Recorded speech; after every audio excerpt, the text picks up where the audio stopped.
नमस्कार, शाम के 5 बजने को है। डिबेट के नंबर 1 शो दंगल में आप सभी दर्शकों का बहुत बहुत स्वागत है। आपके साथ मैं हूं चित्रा त्रिपाठी।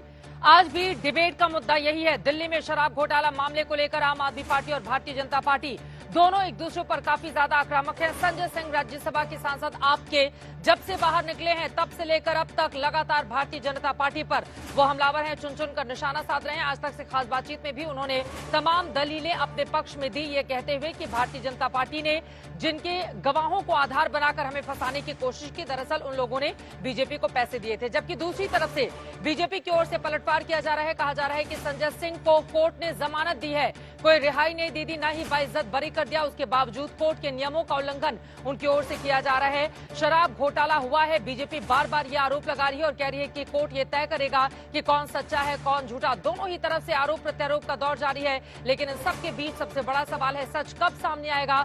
2024 का चुनाव सर पर है। 7 लोकसभा की सीटें हैं राजधानी दिल्ली की, जिसको जीतने की अपनी अपनी कवायद है, रणभेरी बच चुकी है। लेकिन इन सबके बीच शराब घोटाला मामले को लेकर आखिर क्या है कच्चा चिट्ठा, क्या है सच, कौन बोल रहा है झूठ, कई ऐसे सवाल हैं जिसको आज हम दंगल में बड़ी बहस में शामिल करने वाले हैं। लेकिन उसके पहले बड़ी खबर आपको देते हैं।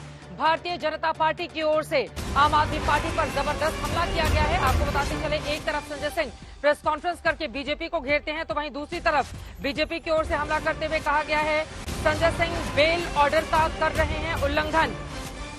बेल ऑर्डर का संजय सिंह की ओर से उल्लंघन किया जा रहा है। संजय सिंह लगातार झूठ फैला रहे हैं। गौरव भाटिया की ओर से ये बातें कही गई हैं। अरविंद केजरीवाल हो, संजय सिंह हो, ये कट्टर बेईमान लोग हैं।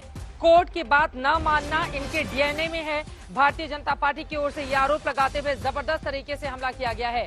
क्या कुछ कहा है गौरव भाटिया ने। कोर्ट ने संजय सिंह को बरी नहीं किया है, बल्कि आरोपों में अभी भी वो घिरे हुए हैं, कट्टर बेईमान है। संजय सिंह बेल ऑर्डर का उल्लंघन कर रहे हैं। और क्या कुछ कहा गया है बीजेपी की ओर से, सुनिए। जो अभी अभी बेल से निकला है 6 महीने हिरासत में रहने के बाद, वो दूसरे आरोपियों को क्लीन चिट दे रहा है। बेईमानी की पराकाष्ठा देखिए। खुद एक आरोपी हैं, अपने बेल ऑर्डर का उल्लंघन करते हैं और उसके बाद बैठ के दूसरे आरोपियों को क्लीन चिट देते हैं। इसके परिणाम होंगे और वो परिणाम बहुत गंभीर होंगे।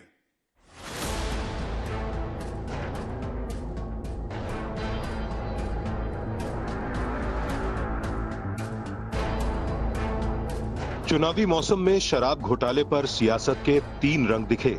एक तरफ आम आदमी पार्टी और बीजेपी में फोटो फाइट हुई, दूसरी तरफ चुनाव आयोग के नोटिस पर टक्कर, तो तीसरी तरफ शराब घोटाले के आरोपी सिसोदिया की जेल से भेजी गई एक चिट्ठी भी सामने आई। संजय सिंह जेल से निकले तो कहा कि सरकारी गवाहों ने डर के मारे केजरीवाल को फंसाया है और बीजेपी को रिश्वत भी दी है। उधर बीजेपी भी केजरीवाल की मनोज तिवारी के साथ की कुछ फोटो लेकर बैठी थी कि तस्वीर खिंचाने का मतलब भ्रष्टाचार के आरोपी को बचाना नहीं होता। मंगुंटा रेड्डी सांसद पर रेड होती है 16 सितंबर 2022 को और 10 फरवरी तक लगातार उसको कहा जाता है बयान दो बयान दो बयान दो केजरीवाल के खिलाफ। वो बयान नहीं देता तो 10 फरवरी को उसके बेटे राघव मंगुंटा को गिरफ्तार कर लिया जाता है। 5 महीने के प्रताड़ना के बाद बदल जाता है और अरविंद केजरीवाल के खिलाफ बयान देता है। ममता रेड्डी, शरद रेड्डी पे बोल रहे हैं, अरे तुम लोगों ने तो ट्रेनिंग दी है झूठ बोलने की। ऑडियो दिखाए थे, हम सुनवाए थे कि जांच एजेंसी आएगी तो कैसे बोलना है, कैसे करना है। शराब घोटाला भारतीय जनता पार्टी ने किया है और ये शराब घोटाला ईडी के जांच के बाद शुरू हुआ है। झूठ, लूट, धूर्तता और बेईमानी का खून है इनकी रगों में। दरअसल घोटाले की सफाई में आम आदमी पार्टी उन दोनों आरोपियों के इकबालिया बयान पर सवाल उठा रही है, जिनके सरकारी गवाह बनने और जिनसे मिले सुरागों के बाद जांच एजेंसियों ने सबूत इकट्ठा करना शुरू किया है। अब आम आदमी पार्टी आरोपियों की ओर से बीजेपी को मिले चंदे पर भी सवाल उठा रही है। 55 करोड़ रुपए की रिश्वत जिसको किंग पिन बताते थे, किंग पिन शरद रेड्डी, उस किंग पिन ने 55 करोड़ रुपए की रिश्वत भारतीय जनता पार्टी को दी। शराब नीति जब बदली जा रही थी, रेस्टोरेंट ओनर्स के साथ रात को 1 से 3 के बीच में मीटिंग की थी कि नहीं की? दिल्ली के रेस्टोरेंट ओनर से पैसे इकट्ठा किया गया था कि नहीं किया गया था शराब नीति बदलने के नाम पर? और अगर शराब नीति ठीक थी तो बदली क्यों थी? एक सियासी मुकाबला चुनाव आयोग के नोटिस को लेकर भी हुआ। केजरीवाल सरकार की मंत्री आतिशी ने बीजेपी पर खरीद फरोख्त की कोशिश के आरोप लगाए थे। चुनाव आयोग ने नोटिस भेजकर सोमवार तक जवाब मांग लिया। बीजेपी वालों ने दिल्ली में केजरीवाल को भ्रष्टाचारी बताकर होर्डिंग लगा दी। चुनाव आयोग एक्शन में नहीं आया तो आप वाले सवाल उठाने लगे। हमने बार बार इलेक्शन कमीशन को भारतीय जनता पार्टी के मॉडल कोड ऑफ कंडक्ट के वायलेशंस पर, उनके आपत्तिजनक पोस्टर्स पर, उनके इलीगल होर्डिंग्स पर चिट्ठियां भेजी, लेकिन ना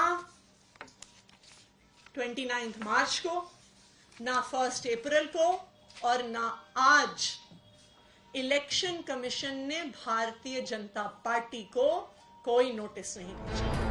इसी बीच आज 2-2.5 हफ्ते बाद एक और चिट्ठी भी चर्चा में रही है, जो पिछले महीने मनीष सिसोदिया ने दिल्ली वालों के नाम लिखी थी। संजय सिंह की रिहाई के बाद लगातार 2 दिन में एक दिन अरविंद केजरीवाल का वीडियो संदेश जेल से आया, दूसरे दिन सिसोदिया की चिट्ठी जिसमें उन्होंने जल्द बाहर मिलने की उम्मीद जताई है। आज तक ब्यूरो। तो डाल में पात कुछ इसी तर्ज पर आरोप प्रत्यारोप का दौर जारी है, लेकिन इन सब के बीच शराब घोटाले का सच क्या सामने आएगा जल्द, यह बड़ा सवाल बना हुआ है। चुनावी मौसम है, लिहाजा जो आक्रामक है शब्दों की जुबानी एक दूसरे पर हमलों करने की, वो काफी ज्यादा बढ़ चुकी है। खास मेहमानों की मौजूदगी है, कई मुद्दों को लेकर चर्चा करने वाले हैं, उनका तारुफ आपसे करवा देती हूँ। आशीष सूद जी, राष्ट्रीय प्रवक्ता भारतीय जनता पार्टी के, हमारे साथ जुड़े हुए हैं। तहसीन पूनावाला जी, पॉलिटिकल एनालिस्ट है, हमारे साथ जुड़ चुके हैं। आशुतोष जी हमारे साथ राजनीतिक विश्लेषक मौजूद हैं। विशाल मिश्रा जी, पॉलिटिकल एनालिस्ट, आप भी हमारे साथ जुड़े हुए हैं। Kuldeep Kumar ji, MLA spokes person आम आदमी पार्टी के, जुड़ चुके हैं। आप सभी का बहुत बहुत स्वागत है। कुलदीप जी, सबसे पहले आपसे शुरुआत करते हुए, कुछ देर पहले बीजेपी की ओर से प्रेस कॉन्फ्रेंस की गई है, जिसमें भारतीय जनता पार्टी ने सीधा कहा है कि दरअसल कट्टर बेईमान है ये तमाम नेता, कोर्ट ने बेल दी है, लेकिन बाहर आकर अपने आप को ऐसे प्रस्तुत कर रहे हैं जैसे कि बाइज्जत बरी कर दिया गया हो। क्या है इस पर जवाब आपका, कुलदीप कुमार जी? देखिए चित्रा जी, पहली बात तो ये कि भारतीय जनता पार्टी पूर्ण रूप से भ्रष्टाचार में डूबी हुई है और इस बात का खुलासा इस देश के सामने हो चुका है कि शराब घोटाला किसकी शय पे हुआ, भारतीय जनता पार्टी ने किस प्रकार से शरद चंद्र रेड्डी नामक व्यक्ति से चंदा लेने का काम किया, देश सामने उजागर हो चुका है। तो भारतीय जनता पार्टी का जो झूठ था वो सबके सामने उजागर हो गया। और साथ साथ अभी संजय सिंह जी को जमानत जो सुप्रीम कोर्ट से मिली है, वहां पर ईडी के पास देने के लिए कोई तर्क नहीं थे, कोई सबूत नहीं थे। मुझे तो इस बात का गर्व है कि 1 रुपए का भ्रष्टाचार आज तक आम आदमी पार्टी के नेताओं पे साबित नहीं कर पाई ईडी और सीबीआई। 1 रुपए की मनी ट्रेल नहीं मिल पाई, कोई बरामदगी नहीं हो पाई। हाँ, लेकिन मनी ट्रेल मिल गई है। भारतीय जनता पार्टी के अकाउंट में 55 करोड़ रुपए कैसे शरद चंद्र रेड्डी नाम का व्यक्ति देता है, आज तक मुझे कोई भाजपा का स्पोक पर्सन नहीं बता रहा। आशीष सूद जी बैठे, मैं तो इनसे ही पूछूंगा, सूद साहब आप ये बता दीजिएगा आज इस डिबेट में कि आपने 55 करोड़ रुपए उस शराब कारोबारी जो किंगपिन था साउथ लोबी का, जिसके गवाही के उस पे आधार पर सरकारी गवाह बनाकर आपने एक लोकप्रिय मुख्यमंत्री को, दिल्ली के बेटे को जेल में रहने का काम किया है। क्या षड्यंत्र आपने रचने का काम किया? आपने उससे 55 करोड़ रुपए क्यों लिए, किस लिए लिए, वो डील कहां पर हुई, कौन से होटल में हुई, क्या क्या शर्तें तय की, आज ये बता के आशीष सूद जी यहां से जाएं। और भारतीय जनता पार्टी की पोल पूरे देश के सामने खुल चुकी है। इन्होंने एक लोकप्रिय सीएम को, उनकी पार्टी को खत्म करने के लिए, सरकार को गिराने के लिए कितने हथकंडे चित्रजी अपनाने का काम किया है, देश ने देख लिया। और देश का जवाब पूछ रहा है कि आपको एक ईमानदार नेता अरविंद केजरीवाल को जेल में डालने के लिए 4 गवाह लेके आने पड़े। उन गवाही, वो ऐसे गवाह जो पहले अपने बयान दर्ज करा चुके थे ईडी के अंदर कि वो अरविंद केजरीवाल जी को नहीं जानते हैं, उनके गवाही के बयानों को दबाने का काम किया। बाद में हम कोर्ट गए और कोर्ट के बाद वो बयान जनता के सामने आए। आप सोचिए, आज जनता के सामने भारतीय जनता पार्टी का पूरा खेल खुल चुका है। आशीष सूद जी, उनके आरोपों पर जवाब दीजिए। और साथ ही संजय सिंह 2 दिन से जब से जमानत पर जेल से बाहर आए हैं तब से लेकर आज तक लगातार आप लोगों पर काफी ज्यादा आक्रामक प्रहार कर रहे हैं। उनका ये कहना है पिता पुत्र जिन रेड्डियों की बात आप लोगों की ओर से की जा रही है, दबाव में उनकी ओर से अपनी बात रखी गई, गवाही दी गई और उनसे पैसे भी लिए बीजेपी ने। क्या है इन आरोपों पर जवाब आपका? चित्रा जी, आम आदमी पार्टी जब जब फंसती है ना तो ये विक्टिम कार्ड खेलती है कि हम टूटे नहीं, हमें टूटने की कोशिश की जा रही थी। असल में कोई की दबाव में गवाह नहीं टूटा है चित्रा जी। असल में मेरे पुख्ता जानकारी है मुझे आम आदमी पार्टी के सूत्रों के माध्यम से कि असल में इन्होंने जिस रेड्डी को शराब का ठेका दिया था वो रेड्डी शराब के ठेके में इनको कमीशन दे रहा था। इन्होंने 12% किया प्राइवेट लाइसेंस दुकानों का कमीशन, उसमें से भी हिस्सा मिल रहा था। जब वो पकड़ा गया, जब शराब घोटाले की जांच शुरू हुई और वो पकड़ा गया तो आम आदमी पार्टी की तरफ से उन्हें बहुत आश्वासन दिए गए थे। जब वो आश्वासन पूरे होते न दिखे तो उस आदमी को ये लगा कि भाई मैंने पैसे भी दे दिए, मेरा कमीशन भी ले लिया, जेल में मैं हूं और आम आदमी पार्टी के नेता मौज किए जा रहे हैं। इसलिए ये लोग अब ये विक्टिम कार्ड खेल रहे हैं कि पहले 10 बयान तो उसने इसलिए नहीं दिए क्योंकि इन्होंने कहा साहब हमारी बड़ी पहुंच है, हमने इनके घर से ईडी के लोगों के सबूत मिले, इन्होंने ईडी के लोगों को खरीदने की कोशिश की, ऐसे सब सबूत मिले, इनके लोग पकड़े गए। दूसरी बात जो ये बार बार कहते हैं कि हमने पैसा ले लिया, साहब हमने जो पैसा लिया चित्रा जी, जो इलेक्टोरल बॉन्ड से पैसा आया, इतनी अक्ल कम से कम तथा तस्वीरें दिखा रहे हैं आपको कुलदीप कुमार जी, तस्वीरें दिखा रहे हैं आपको आशीष जी। मैं जानता हूँ उनके पास जब मुद्दा नहीं होता ना इसी तरह डिस्ट्रैक्ट करते हैं।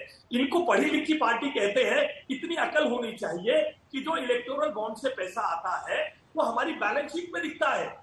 अगर इलेक्टोरल बॉन्ड से किसी ने पैसा लिया उसको ये रिश्वत का पैसा कहते हैं, ये मनी ट्रेल कहते हैं, अपनी बेईमानी छुपाने के लिए।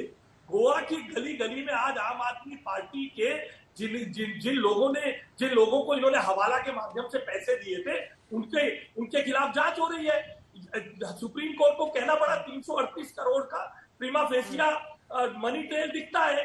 वो मनी ट्रेल दिखता है, सुप्रीम कोर्ट का कहना इनके मुंह में दही जमा देता है। अगर आज इनको बेल मिल गई तो सुप्रीम कोर्ट अच्छी हो गई। 338 करोड़ रुपए का हिसाब आज तक तो आम आदमी पार्टी ने दिया नहीं। आप कुलदीप कुमार जी से ये पूछिएगा, इनको जाने से पहले जवाब दिलवाइएगा। इनकी पार्टी में तो पहले कहा जाता था 1-1 रुपया हम वेबसाइट पे लेते हैं, डोनर की लिस्ट देते हैं। कांग्रेस के ऊपर भी तो इसीलिए आरोप लग रहे हैं, बता दीजिए क्योंकि नहीं हमने कोई चंदा नहीं लिया। जो इलेक्टोरल बॉन्ड से मैंने अपनी बैलेंस शीट में दिखाया। और आप लोगों ने जो चोरी की, जिसको लूटा, 12% कमीशन किया एक बोतल पर सरकार। देखिए कितने बड़े झूठे लोग हैं ये। आपके चैनल पे बैठ के बोल रहे हैं कि इन्होंने चंदा नहीं लिया। चित्रा जी देखिए ये अनफेयर है। देखिए झूठ देख लीजिए, अपनी बारी पर आप ही बताइए लिया नहीं लिया। चित्रा जी को आप ही बता दीजिए। अपनी बारी में एक बार उनकी बात हो जाए, कुलदीप जी एक बार उनकी बात हो जाए, आशीष जी की बात हो जाए प्लीज, उसके बाद मैं आ रही हूँ आपके पास। एक एक करके अपनी बात रखेंगे, एक बार वो अपनी बात पूरी कर ले, उसके बाद कुलदीप जी आ रही हूँ जल्दी से। जी बोलिए बोलिए। एक टीम है कांग्रेस, उसके साथ भी ऐसा ही हुआ। उन्होंने कैश पैसा लिया जिसके कारण इनकम टैक्स का मामला उनके ऊपर बना। अब इन्होंने भी कैश में पैसा लिया। आजकल चित्रा जी कौन भ्रष्ट आदमी अपने घर में कैश का पैसा रखता है? इन्होंने पैसा लिया और इधर उधर खर्च किया अनाक्षरा अपने चुनावों को फंड करने के लिए, दिल्ली की जनता का पैसा लेकर अपनी आगाध राजनीतिक महत्वाकांक्षा को पूरा करने के लिए। 338 करोड़ रुपए, 338 करोड़। ठीक है, आप अपनी बात को आगे बढ़ाइएगा। इस वक्त एक बड़ी खबर आ रही है, उस खबर को बताना जरूरी है। मैं फौरन लौट रही हूँ आपके पास कि कविता से जुड़ा हुआ ये पूरा का पूरा मामला है। बड़ी खबर इस वक्त अपने दर्शकों को बता दें, शराब घोटाला मामले में आरोपी के कविता की मुश्किलें बढ़ गई हैं। के कविता से तिहाड़ में पूछताछ के लिए सीबीआई को इजाजत मिल गई है। कोर्ट ने सीबीआई को तिहाड़ में पूछताछ के लिए इजाजत दे दी है। शराब नीति घोटाले में तिहाड़ जेल में के कविता हैं। कोर्ट से सीबीआई को तिहाड़ जेल में पूछताछ के लिए इजाजत मिल गई है। बहुत सारे ऐसे सवाल हैं जिनका जवाब सीबीआई की टीम जानना चाहती है और उन तमाम सवालों का सामना अब के कविता को करना पड़ेगा। ये इस वक्त की बड़ी खबर, बड़ी जानकारी निकलकर सामने आई है। कुलदीप जी आपकी एक प्रतिक्रिया ले लेती हूँ, उसके बाद बाकी लोगों का मैं बयान ले लूंगी। कुलदीप जी जल्दी से, एक तो इस पूरे मामले में देखिए कि कविता भी आप लोगों के साथ ही लपेटे में है और उनके खिलाफ अब मुश्किलें बढ़ती हुई दिखाई दे रही हैं। सीबीआई उनसे पूछताछ करेगी। और दूसरी चीज देखिए, सत्येंद्र जैन हो, उनके ऊपर हवाला घोटाले के जो भी आरोप लगे, वो कितने महीनों से जेल में है। बीच में थोड़े दिन जमानत पर बाहर आए थे, फिर उनको जेल वापस जाना पड़ा। मनीष सिसोदिया 13 महीने से जेल के भीतर बंद है। अरविंद केजरीवाल जी को भी जेल जाना पड़ा। आप लोगों को समझ में आ रहा है? नहीं, एक सेकंड मेरी बात सुनिए। संजय सिंह जी यकीनन बाहर आ गए हैं बेल पर, लेकिन आपके ही कई बड़े नेता अभी भी जेल के भीतर ही हैं। इस बात से कैसे आप इनकार करेंगे?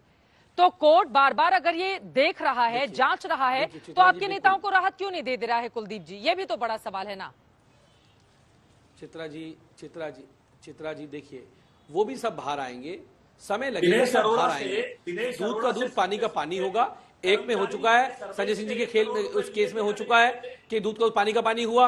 ईडी एक भी एविडेंस, ईडी एक भी मनी ट्रेल आज तक रख नहीं पाई। और अगर ईडी ने अपोज किया होता तो मुझे लगता है कि सेक्शन 45 पीएमएलए के अंदर ये केस भी खत्म हो जाता, ये केस भी कमजोर पड़ जाता। आशीष जी प्लीज, जैसे अब वो आपके बीच में बोल रहे थे, आपको आपत्ति थी, तो फिर आप भी उनके बीच में मत बोलिए, वो भी ध्यान रखेंगे आगे से। प्लीज आशीष जी बोलिए कुलदीप जी।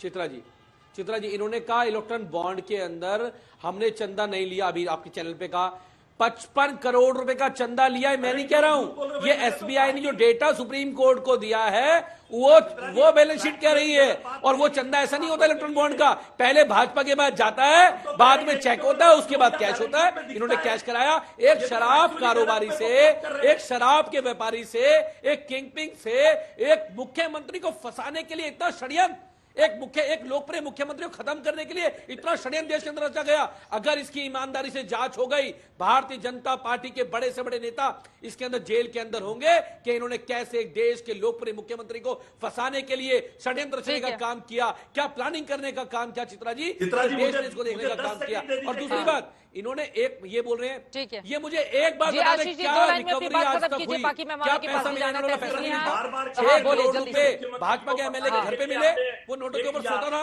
62 विधायक है, ठीक है, 62 विधायकों से 1,000 व्यक्ति इनकी विधानसभा से नहीं आया दिल्ली की सड़कों पर। जिस लोकप्रिय मुख्यमंत्री की लोकप्रियता की गाथा ये गाते हैं, और जिस दिन इन्होंने जेल बंद किया, जेल भरो आंदोलन किया, उस दिन दिल्ली में 300 से भी कम लोग, जिसमें 29 लोग पंजाब से थे। जिस दिन रामलीला मैदान नहीं, राजघाट से लेकर रामलीला मैदान, आईटीओ से लेकर राजघाट और आईटीओ से लेकर राजगंज तो रोड भरे हुए थे। आंखें खुल गई भारतीय जनता पार्टी की आंखें। दिल्ली की पता लग गया केजरीवाल जी को, जिसने केजरीवाल खतरनाक भाजपा के लिए बाहर है ना, उससे ज्यादा अंदर खतरनाक है केजरीवाल। समझ लेना मेरी बात को। तुम्हारे जुल्म का जवाब, तुम्हारी जेल का जवाब दिल्ली की जनता वोट से देगी, अपने वोट से। समझ लेना मेरी बात को। दिलवाने के लिए इनको शर्म नहीं आती।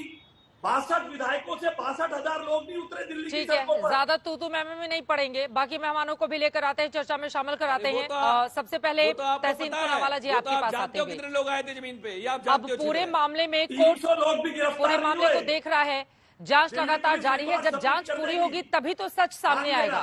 तो पहले ही जांच एजेंसियों को कटघरे में खड़ा कर दो। जांच अगर वो करें तो उन पर बार बार सवाल पूछो, तो जो सच है वो देश के सामने कौन लेकर आएगा? तहसीन पूनावाला जी, अगर इसी तरह की स्थिति बनी रहती है, शराब घोटाले मामले को लेकर दिल्ली में भी अगर अलग अलग राय देखने को मिल रही है ना, कुछ लोग स्वीकार करते हैं कि हाँ घोटाला हुआ है, कुछ लोग कहते हैं नहीं फंसाया गया है, लेकिन सच तो सभी सामने आएगा जब इस पूरे मामले की जांच होगी। करेक्ट, आपका सवाल था सच कौन सामने लेके आएगा। Chitra ji thank you. तो जांच एजेंसियों पर ही सवाल पूछ लो। जी मैं अपनी बात रख सकता हूँ चित्रा जी, आपका सवाल जी।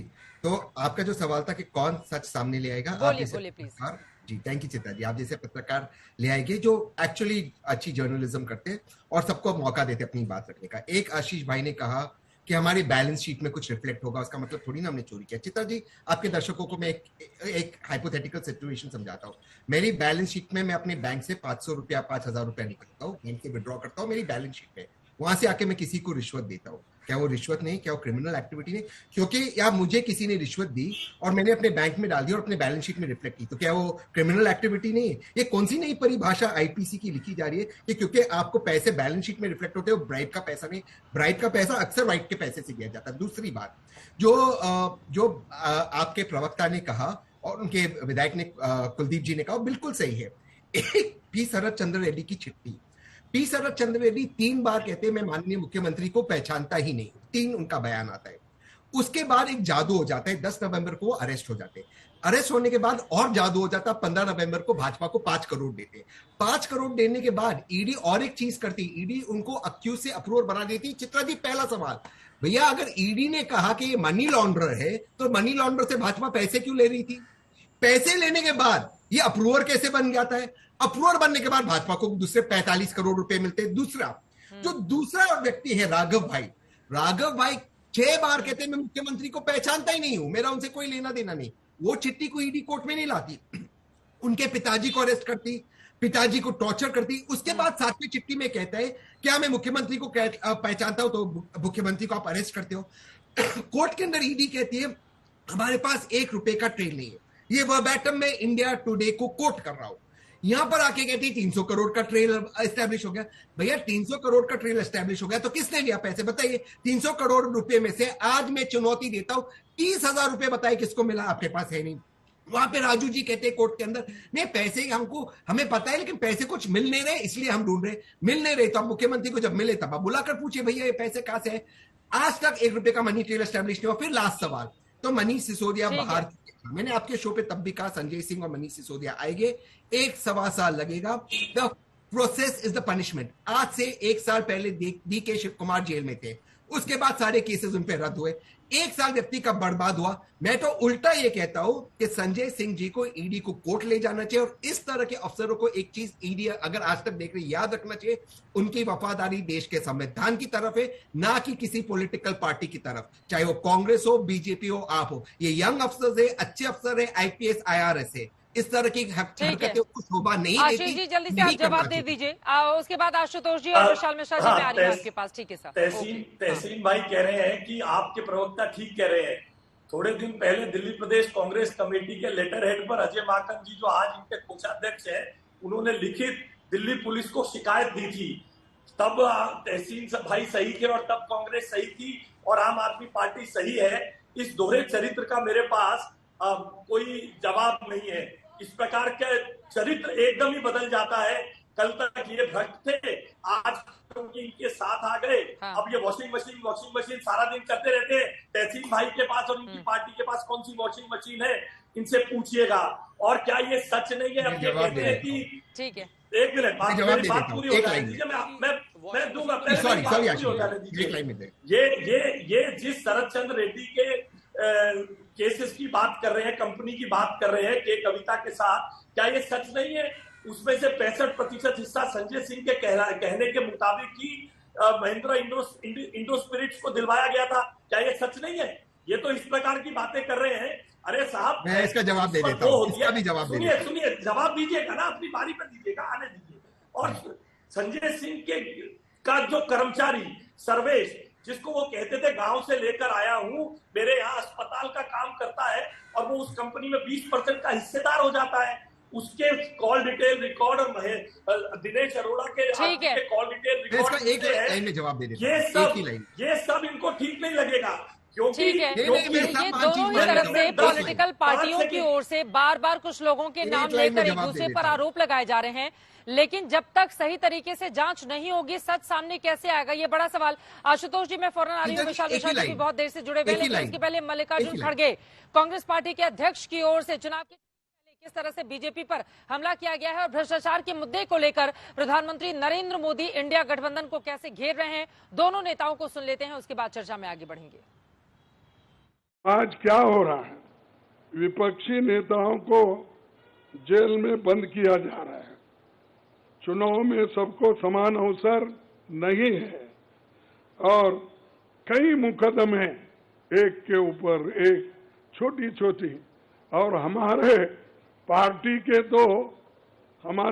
के ऊपर इतना बड़ा जुल्म किया और इतने हमारे को पेनल्टीज डाले। 3,567 करोड़ रुपए का हमारे ऊपर उन्होंने पेनल्टी डाली। क्या ये लेवल प्लेइंग ग्राउंड है? मैं कहता हूं भ्रष्टाचार हटाओ, तो वो कहते हैं भ्रष्टाचारी बचाओ। अब मुझे बताइए, भ्रष्टाचार हटना चाहिए कि नहीं हटना चाहिए, देश को भ्रष्टाचार से मुक्त करना चाहिए कि नहीं करना चाहिए। आपने देखा होगा इस समय घमंडिया गठबंधन के लोग चुनाव की रैलियां नहीं कर रहे हैं, भ्रष्टाचारियों को बचाने की रैली कर रहे हैं। प्रधानमंत्री नरेंद्र मोदी को आप सुन रहे थे। आशुतोष जी, सीधे आपके पास आते हुए प्रधानमंत्री आक्रामक होते हुए कहते हैं कि इंडिया गठबंधन के लोग चुनावी रैली में नहीं व्यस्त हैं, बल्कि वो व्यस्त हैं भ्रष्टाचारियों को बचाने के लिए। इस पर क्या है जवाब आपका? आक्रामक तरीके से भ्रष्टाचार के मुद्दे को जनता के बीच लेकर जा रही है बीजेपी। चित्रा, बड़ी विडंबना है। प्रधानमंत्री जी कह रहे हैं भ्रष्टाचार हटाओ, भ्रष्टाचारियों को बचाओ। अब ये जो भ्रष्टाचारियों को बचा कौन रहा है? जो भी आदमी, चाहे अशोक चौहान हो, प्रफुल्ल पटेल हो, जो सारे लोग भाजपा में आ जाते हैं वो बच जाते हैं। तो प्रधानमंत्री जी खुद अपने आप को ही कॉन्ट्राडिक्ट कर रहे हैं। ये अद्भुत। देखिए, आशीष सूद भी हंस रहे हैं। मेरी बातों को सुन के आशीष सूद की भी हंसी आ रही है कि प्रधानमंत्री जी के भाषण में कुछ भारतीय जनता पार्टी के प्रवक्ता कोई जो है यकीन नहीं है।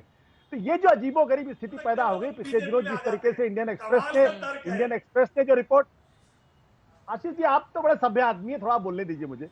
पिछले दिनों इंडियन एक्सप्रेस ने रिपोर्ट निकाली, 25 लोगों के खिलाफ केस, 23 के खिलाफ 3 में तो बंद हो गया और 23 के खिलाफ जो है वो मामला शिथिल कर दिया गया।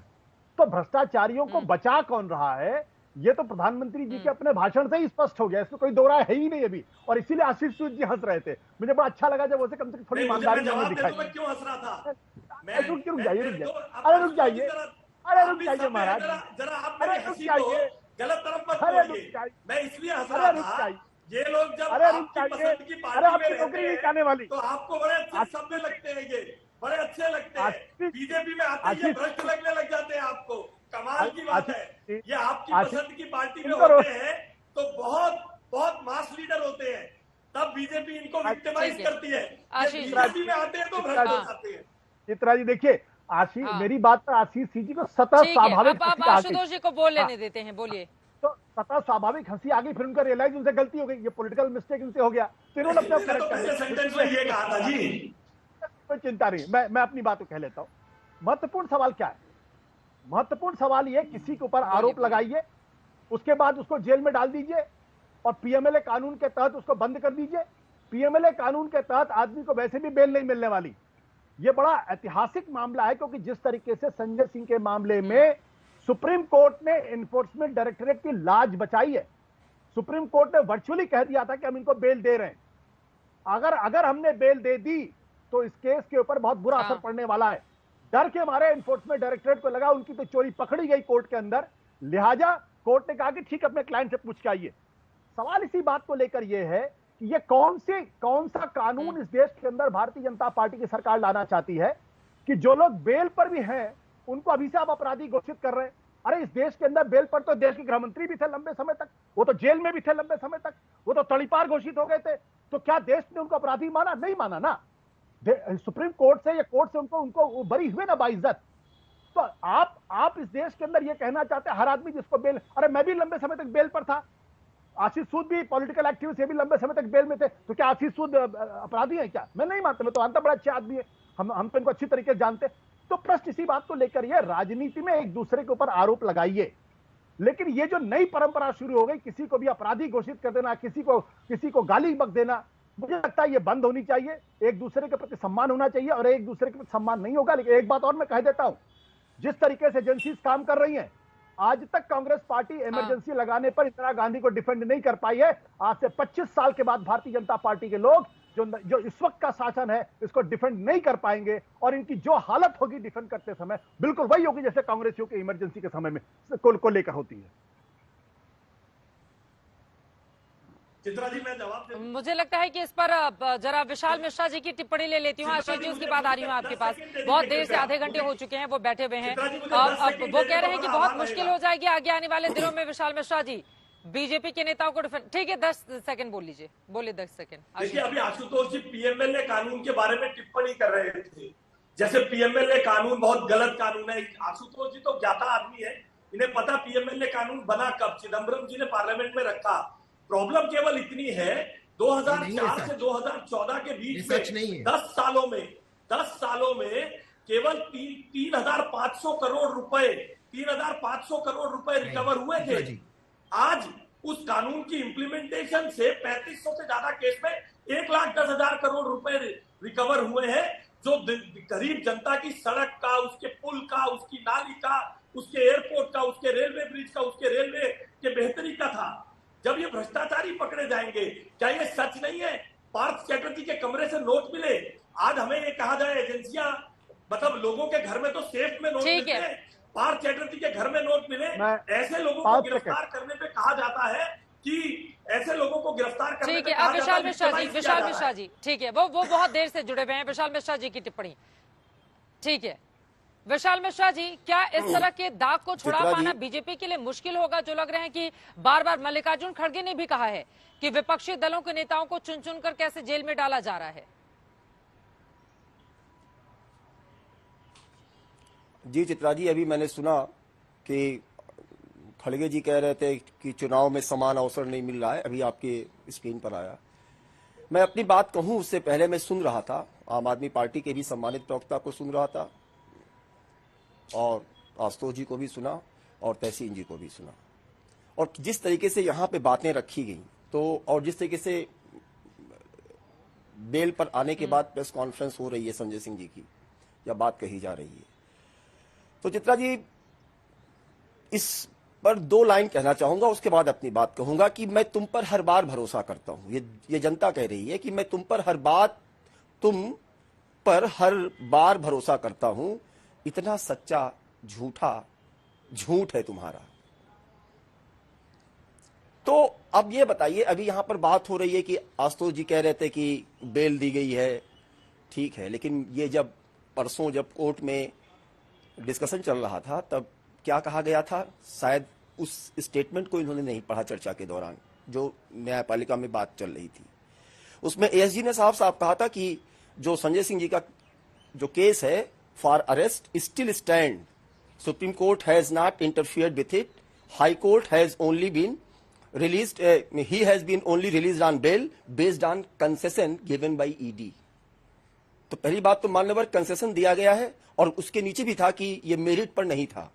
तो पहली बात तो ये, और बेल पर आने का मतलब ये नहीं होता कि आपने जैसे कहा कि सबको जो है बेल मिली थी, सब लोग जो है जेल में रहते तो अपराधी नहीं घोषित हो गए, तो बाइज्जत अभी बरी भी नहीं हुई है, पहली बात। अब दूसरी बात, अभी मैं सुन रहा था यहाँ पे तमाम बातें कही जा रही थी कि 25 साल बाद जो है भारतीय जनता पार्टी ईडी को जो आज यूज कर रही है डिफेंड नहीं कर पाएगी, ऐसा भी कहा गया, जैसे कि इमरजेंसी को लोग नहीं डिफेंड कर पा रहे हैं। तो आप हमें यह बताइए मान्यवर कि अगर ईडी अपना काम कर रही है, स्वतंत्र एजेंसी है, तो भारतीय जनता पार्टी पर दाग लगेगा, और वो लोग बेदाग रहेंगे जो आज की डेट में ईडी जिन पर कार्रवाई कर रही है। कौन सी बात कर रहे हैं आप? मैं तो पूछना चाहता हूं कि 2014 के पहले आप मुझे बताइए ईडी ने कितने की रिकवरी की थी? है आपके पास आंकड़ा?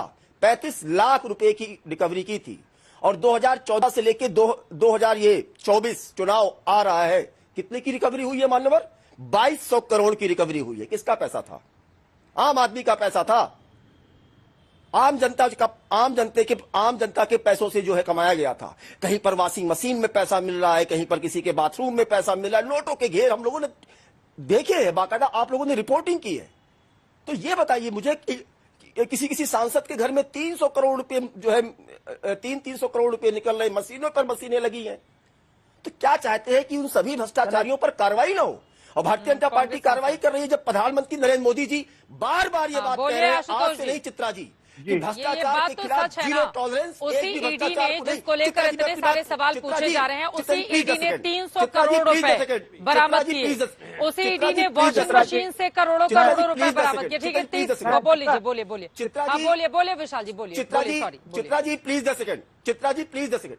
तो मैं यही पूछना चाहता हूं कि क्या ये आम आदमी का पैसा नहीं है? क्या ईडी कार्रवाई न करे? और जब प्रधानमंत्री जी कह रहे पहले दिन से खुल के कह रहे कि भ्रष्टाचार के खिलाफ जीरो टॉलरेंस है और भ्रष्टाचारी को छोड़ा नहीं जाएगा, तो हाँ, रामलीला में कौन सी रैली हो रही थी बताइए मुझे आप? वहां पर जो लोग खड़े थे, चाहे समाजवादी पार्टी की तरफ से, मुझे बताइए क्या उनके ऊपर 2007 में आय से अधिक संपत्ति का मामला उनके नेता पर नहीं था? तब भारतीय जनता पार्टी की सरकार थी, वहां पर लालू यादव जी थे, तो क्या उनके ऊपर जब मुकदमा चला था आरोपी साबित हुए थे, जेल गए थे, तो भारतीय जनता पार्टी की सरकार थी। अरे क्या मजाक करते हैं आप? नहीं नहीं, आप लोग जब सुरेश कलमाड़ी जी को सजा हुई, जब शिबू सोरेन जी को हुई, जब करुणानिधि को हुई, जयललिता को हुई, भारतीय जनता पार्टी की सरकार थी क्या? और ईडी क्या बीजेपी के आने के बाद बनी है? मान्यवर वही बात फिर लागू होती है कि मैं तुम पर हर बार भरोसा करता हूं।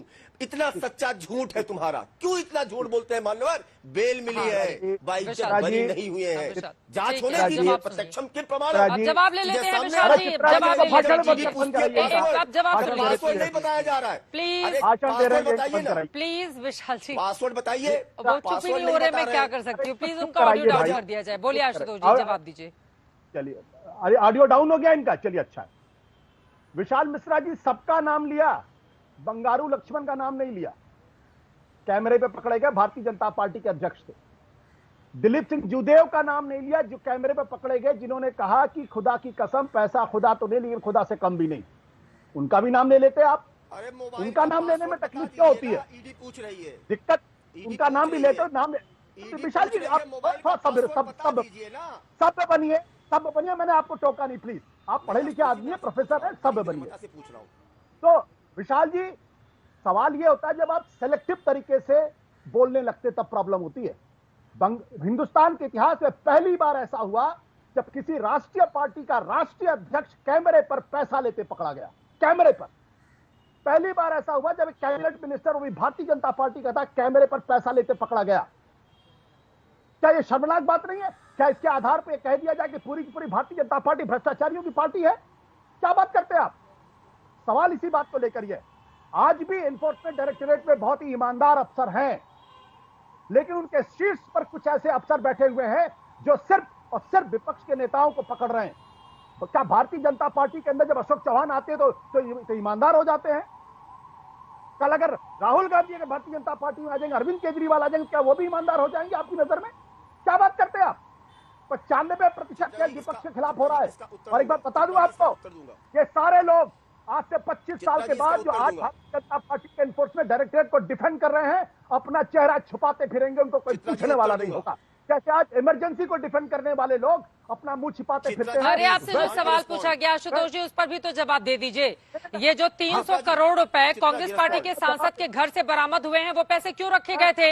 ईडी कार्रवाई नहीं करती। एक सेकंड सर, सुन लीजिए सवाल, तो वो पैसे कहां से आते? दूसरा सवाल है, वॉशिंग मशीन के भीतर छिपाकर जो घर की पाइप लगी हुई है पानी की, उसमें छिपाकर पैसे, ईडी ही तो कार्रवाई कर रही है ना सर। ऐसा तो नहीं है कि विपक्षी दल खुद ही आगे आकर बोल रहे हैं कि ले लीजिए पैसे। अगर ईडी कार्रवाई नहीं करती तो ये पैसे, पश्चिम बंगाल में हम लोगों ने देखा कितने 100 करोड़ रुपए की बरामदगी ईडी ने ही तो की है ना। और वो पैसे कहां से आए हैं? क्या आप और हम जैसे लोग घर में इस तरह से पैसे किसी के घर में होंगे, कार्रवाई होगी? वो कार्रवाई की जा रही है ईडी की ओर से। सुन लीजिए मेरी बात तो सुन लीजिए। हाँ बोलिए। मैंने कहा कि एनफोर्समेंट डायरेक्टरेट में आज भी 2/3 जो ऑफिसर ईमानदार हैं। कुछ भ्रष्ट अधिकारियों ने एनफोर्समेंट डायरेक्टरेट की छवि को बर्बाद करने का काम किया। और मैं कह रहा हूं, जब मैंने बंगारू लक्ष्मण का नाम लिया, जब मैंने दिलीप सिंह जूदेव का नाम लिया, तो इसीलिए नाम लिया। इससे स्पष्ट होता है कि भारतीय जनता पार्टी उनके साथ रहने वाले लोगों के भी भ्रष्टाचारी हैं। एनफोर्समेंट डायरेक्टरेट उनके पास क्यों नहीं जाती है? क्यों वो अशोक चौहान को अपने पार्टी में शामिल कर लेते हैं? क्यों वो तमाम जो ये अरविंदो फार्मा से पैसे किस लिए ले जाते? किस आधार पर ले गए फार्मा से पैसे? जब पहले अरेस्ट होता है, 5 दिन के बाद वो 5 करोड़ रुपए देता है। नहीं, अभी बंगारू लक्ष्मण के खिलाफ क्या मतलब, आप क्या बोलना चाह रहे हैं? दिलीप सिंह जूदेव, बंगारू लक्ष्मण, अभी का मामला कैसे उनके साथ जुड़ा हुआ है? ईडी की कार्रवाई जो अभी चल रही है उस पर सवाल पूछे जा रहे हैं ना। अभी आप क्या कहना चाह रहे हैं इन दोनों नेताओं का नाम लेकर? अभी अगर एनफोर्समेंट डायरेक्टरेट भाजपा के छापे पड़ने लगे तो बहुत सारे बंगारू लक्ष्मण, बहुत सारे दिलीप सिंह जूदेव पकड़े जाएंगे। वहां पे कैमरे पर पैसे लेते पकड़े जाएंगे और उनके घरों से पैसे बरामद होंगे। एनफोर्समेंट डायरेक्टरेट क्यों नहीं जाती? हाँ, आशीष सूद जी, पहले विशाल मिश्रा जी बहुत देर से बोलना चाह रहे हैं। विशाल जी आप अपनी बात रखिए, आशीष जी भी आ रही हूँ। वो कह रहे हैं कि ईडी अगर बीजेपी के नेताओं के घर में भी छापेमारी करेगी तो ऐसे ही पैसे की बरामदगी होगी। चित्रा जी बस केवल 2 लाइन में उत्तर देना चाहता हूं इन सारी बातों का, कि मैंने अभी आपसे 2 लाइनें कही थी ना, कि मैं हर बार तुम पर भरोसा करता हूं, इतना सच्चा झूठ है तुम्हारा। किस तरीके से कह रहे हैं कि केवल विपक्षियों पर ईडी की कार्रवाई हो रही है? अरे मान्यवर, बड़ी विनम्रता से कहना चाहता हूं कि ईडी के पास जितने केस हैं 7,000 भरोसा तो किया था मोदी जी पर। 3% केसेस उन्होंने कहा 70,000 करोड़ घोटाले पार्टी से जुड़े हुए हैं। Please come to the fact, अपनी पार्टी में please don't set a narrative, don't set a wrong narrative. आप कौन सा नैरेटिव सेट करना चाहते हैं? मोदी जी ने आप जो तथ्यों पर बात करिए। ईडी के पास कुल कितने केस हैं? लगभग 7,000। उनमें से कितने पॉलिटिशियन के केस हैं? भाजपा ने कहा हेमंत शर्मा मुझे बताइए, होटल में जाकर मान लिया, वॉशिंग मशीन में निकलेगा, मुख्यमंत्री बना दिया, कमरे में निकलेगा, 300 बना दिया। ईडी कार्रवाई कर, कितना विश्वास करें मोदी जी, बताइए। ईडी कार्रवाई न करे, भारतीय जनता पार्टी पर दाग लगेगा। और जो यहाँ पर पूरा दाग लगाए बैठे हैं, पूरा मैखाना ही बना दिया, उस पर कोई चर्चा ही नहीं होती। गजब की राजनीति करते हैं भाई साहब। आप भी क्या बोल रहे हैं? मुझे बताइए। कुलदीप जी, आप अपनी बात रखिए। आशीष जी के बाद में आ रही है आपके पास। तरीके की मधुशाला बनी हुई है, उस पर ठीक है, छोड़ मैं दे। पूछ लेती हूँ। बता दीजिए, पासवर्ड बताइए। ईडी पूछ रही है। कर्नाटक ठीक है, में कुलदीप जी बीजेपी बताइए। ईडी पूछ रही है, पासवर्ड बता दीजिए ना।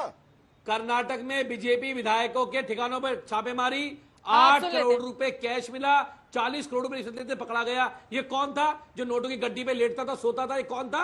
ये भाजपा का विधायक था। ईडी गई क्या इसके यहाँ पर? अभी तक बताइए। सीबीआई गई क्या इसके यहाँ पर? नहीं गई, क्योंकि ये भाजपा का किसने की थी विधायक था। छापेमारी? दूसरी बात ये सर, किसने की थी छापेमारी? लोकायुक्त ने की है, लोकायुक्त ने की है।